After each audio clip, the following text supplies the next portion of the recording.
Salutations à toutes et à tous, bienvenue dans ce nouveau numéro des Vendredis d'Histoire où j'ai décidé de vous lire 10 petits écoliers de et illustrés par Pauline Duhamel et édités par les éditions Chocolat Jeunesse que l'on remercie au passage pour l'autorisation de lire leurs histoires. Alors à votre avis, qu'est-ce qui va leur arriver aux 10 petits écoliers? Il n'y a qu'un seul moyen de le savoir, c'est d'écouter l'histoire. Voici l'histoire des 10 petits écoliers de la classe de Mademoiselle Pâquerette au pensionnat Bonaventure. Arthur avait été mis en pension après avoir cassé 23 fenêtres, 3 services en porcelaine et la collection entière de chats en verre soufflé de Tantine Oda. En pension, plus de lance-pierre. Mais il n'était jamais à court d'inspiration. Poppy et Bobby, surnommés les rois de l'évasion dans leur dernière école, firent durant le mois de septembre pas moins de 31 tentatives qui échouèrent toutes, car Monsieur Barnabé était difficile à berner. Camille, loin d'être récompensée pour ses talents en dessin, reçut de Mademoiselle Pâquerette la plus longue punition jamais donnée de mémoire d'écolier. Pâquerette, toujours inquiète, plus Monsieur Barnabé égale cœur. Le directeur fait peur. Je ne fais pas de caricatures irrespectueuses de mes professeurs. Le dernier jour d'automne, Poppy et Bobby firent une nouvelle tentative d'évasion qui se finit en haut du pommier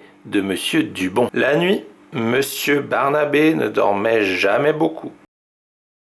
Le jour de l'an, Gabrielle fabriqua un traîneau auquel elle attela les 10 chats chéris de la maîtresse. Mademoiselle Pâquerette et ses élèves avaient préparé une surprise pour l'anniversaire de Monsieur le directeur. Le gâteau fut un délice, Jules en assura tout le monde. Paul et Lison ouvrirent leur cage à papillons en l'honneur de la visite de Monsieur l'inspecteur des écoles. Au début de l'été, on emmena les élèves à la mer. Agathe et Raphaël faillirent faire mourir de peur Mademoiselle Pâquerette. Et le dernier jour d'école, Mademoiselle Pâquerette emmena ses élèves à la fête de la ville de Bonaventure. C'est toute la classe qui se trouva embarquée dans ce qui fut la toute dernière tentative d'évasion de Poppy et Bobby. Ainsi se finit l'année scolaire de Mademoiselle Pâquerette et de ses 10 petits pensionnaires.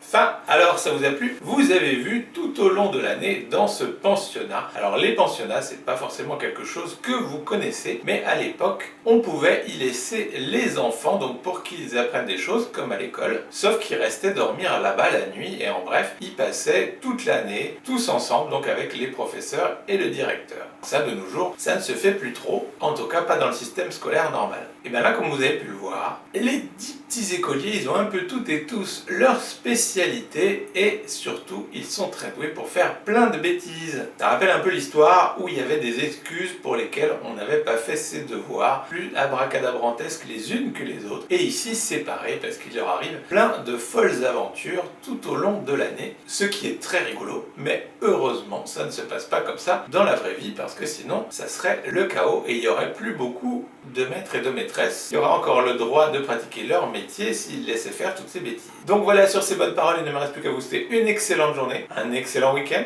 de bien profiter de votre dernière semaine de vacances pour celles et ceux qui y sont encore. Bon courage pour la rentrée ou pour la suite de l'année pour les autres. Et je vous dis à la semaine prochaine pour une nouvelle Vendredi d'Histoire. Salut!